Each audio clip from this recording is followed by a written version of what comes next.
What's up, researchers? Welcome back to the lab. Welcome back to Research P. It's your girl Ashley, aka Biohacking Girly. I figured I would do a video on how to get around the Ghkcu pain because I haven't done one, and like I said, I need to start doing more long form content for my YouTube channel. So why not start there? Let's start with the Ghkcu. That is the blue copper peptide that is infamous for burning, stinging, leaving a welt, just feeling like you got shot in the hip or wherever you put it for many people. By the way, try not to get distracted with the with the cleavage. I'm trying something different. I've been buying like different little fit influencer outfits off of TikTok shop. Okay, so let's talk about it. So why does this burn? Why does it hurt? Well, I will put a explanation on the screen because I'm not that great when it comes to explaining scientific things. That's just me. Like, I was not a good student in high school when it came to science or math.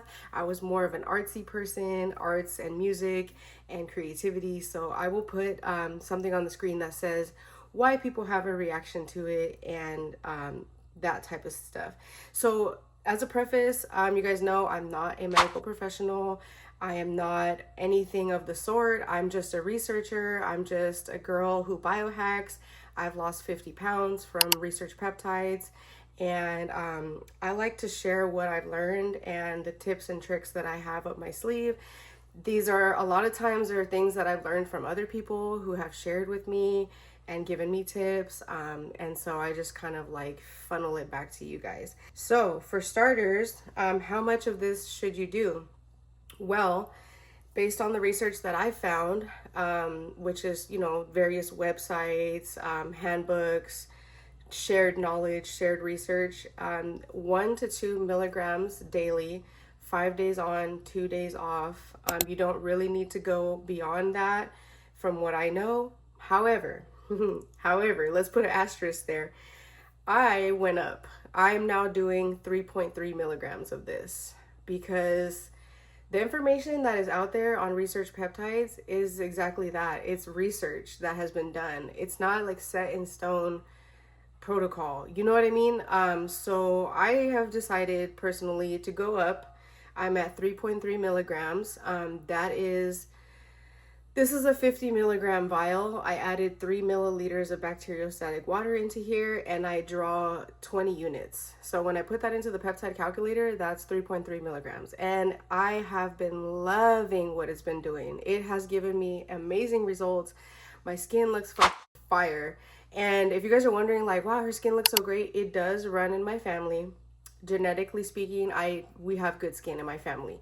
I am blessed in that department. As far as like obesity, we're not blessed in that department. Everybody in my family is overweight. So, my mother, God bless her soul, she rest in peace.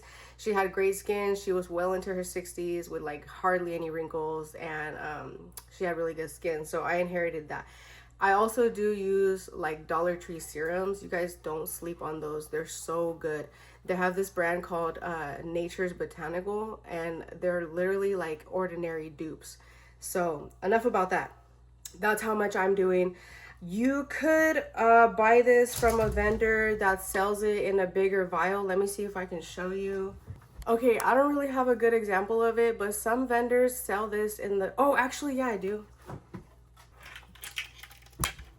So Modern Aminos, I think, still has this. You would have to double check, but they have this in a 5 milliliter vial, and this is a 50 milligram. Look at it. Like, okay, so why would it be a good idea to get it in a bigger vial if this is something that hurts you or burns you?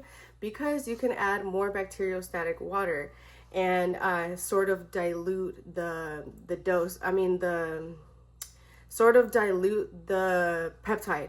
However, that is not necessarily minimizing your dose, and that is a common misconception. When I first started posting about Glow back last year, I was telling people add more bacteriostatic water into your needle, and they were like, oh, that's messing up the dose. It's not really. If you still draw up the amount that you're supposed to, you're just adding more water so it can hurt less. So you could get it in a bigger vial like this. This is from Modern Aminos. You can use my name at checkout, ASHLEY. It will save you some money off of their website. So there's one trick, adding more bacteriostatic water. Now, if you're getting it in something like this, a 3 milliliter vial, it's not possible to add more water because this will only fit 3 milliliters. I want to add that you could also buy a sterile empty vial, a 5 milliliter empty vial, and transfer it into there if you wanted to. So what you could do is you could draw up your dose, which would be 6 units if you're doing 1 milligram, 12 units if you're doing 2 milligrams. You could always just add extra bacteriostatic water into your needle and let that ghost. I'm sorry. My dog. Okay. Back to what I was saying. You could add more bacteriostatic water into your needle with your dose in it and let that sit out for like 15 minutes so it can get up to room temperature, because the cold is what makes it hurt more. So if you like, or if you don't have time, like put this, you know, in your arm, under your stomach, like under your boot, like let it warm up so it won't hurt as bad. But let's talk about adding more water into the needle with the dose. I would personally put more water in first and then go in and draw up the peptide, because what would happen if you draw the peptide first and then go try to pull water out of your bacteriostatic water, you are risking getting this into the bacteriostatic water, and you don't want to do that, because then you're gonna have Ghkcu in your bacteriostatic water. So did that make sense? So you would want to first draw the water and then go in and draw from here, because if you accidentally get water in here, that's not a big deal. So that's that method. You could try doing, you know, adding more water, letting it sit out. And the next tip I'm going to give you is you could try getting these numbing wipes. These can be found on Amazon. I have various websites on my school community where you can get supplies, and I'm going to get into some other stuff. But if you guys are wondering where to get supplies, join my school community. It's like the first or second tab in the classroom, supplies, and I have a list of websites where you can find needles, syringes, wipes, what else, the Pure Way sharps container, that's free. All that stuff is in my school under the supplies tab. My school community is linked in my bio always on every platform, including this one, and it has various websites like Vitality Medical, Diabetic Warehouse, the Novo free sharps container. There's one called Vet Med Supply. There's so many. So yeah, so you can, I don't know if they have these, but these can be found on Amazon. But I'm just telling you, I have a list of websites where you can find supplies. So this is supposed to numb the area, and you could try this. You could try leaving the needle out. I've talked like I'm on YouTube. I mean on TikTok still. You could try leaving the needle out to get room temperature with the extra water. Try using this, or you could get a lure lock. So a lure lock is a syringe that screws onto a needle. This screws onto here. So, whoops, I'll just show you so that everything is making sense. You see that? So this screws on, and this is gonna be a 25 gauge. Why am I going to use a 25 gauge? Because this one is sturdy.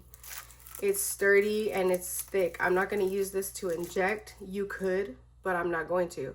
So see that? It screws on like that.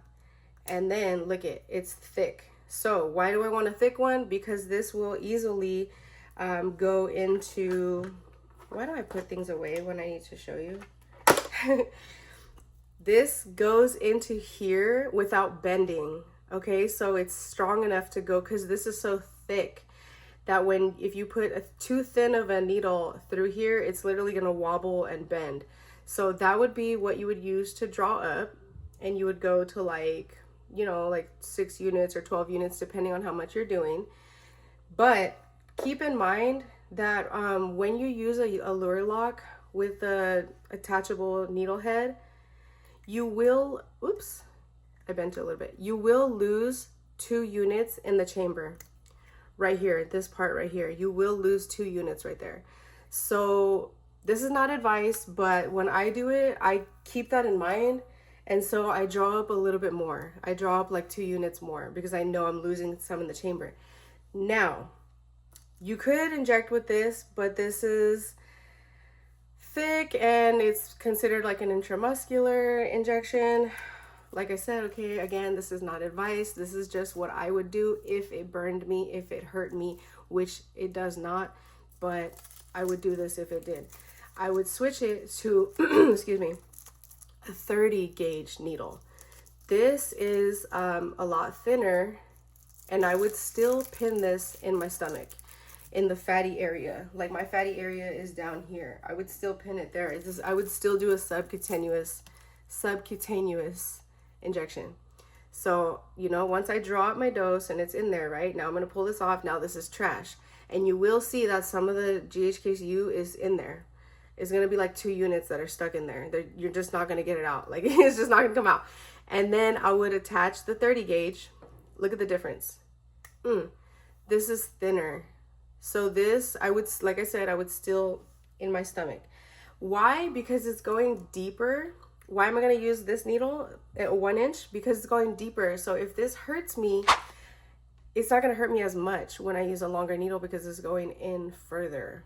It might still hurt you. I'm not guaranteeing that it won't at all, but we're just trying to do little things to kind of help the situation, right?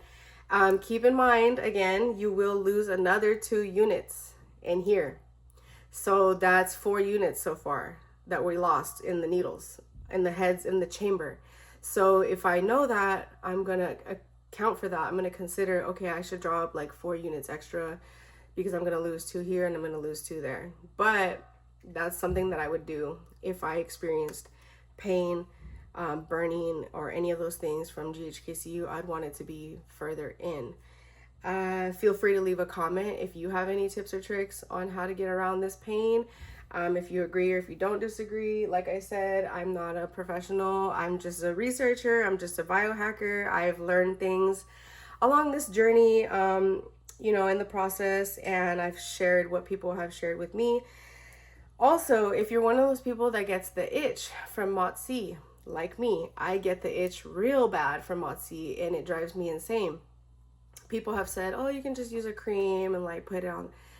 Girl, this is only gonna do so much. This is not gonna like really subside the itch. So that's when I would do this method.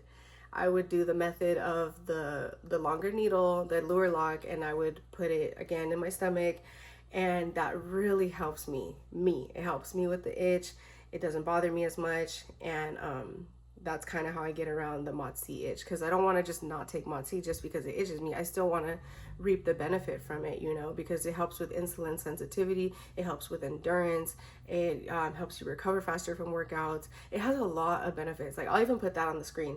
MOTS-c has a lot of benefits. That's why I don't want to just not do it, because I want to reap the benefits. So yeah, and then when you're done, you would just toss all of this into your sharps container. People have said to take zinc. I also used to say that when I was like a newbie in my journey. I used to say, oh, take zinc, take zinc. Well, if you do, you can. If you do take zinc, you should take it at a separate time of the day that you're doing the Ghkcu, because they cancel each other out. So taking it at the same time that you do the Ghkcu, from my knowledge, from my understanding, it like is redundant. So if you do take zinc, you could take it at a separate time of the day, but I just don't really believe it helps much.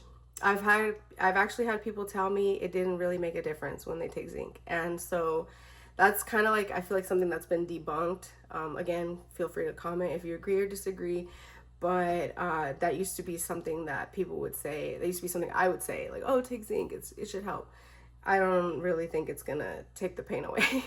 And other than that, that's pretty much the tips that I have. You could also try numbing the area before you inject. I've heard people say numb it, you know, for like 10 minutes with some ice and then inject. That could help. You could also try massaging it after. That should, you know, do a little bit of alleviating on the pain.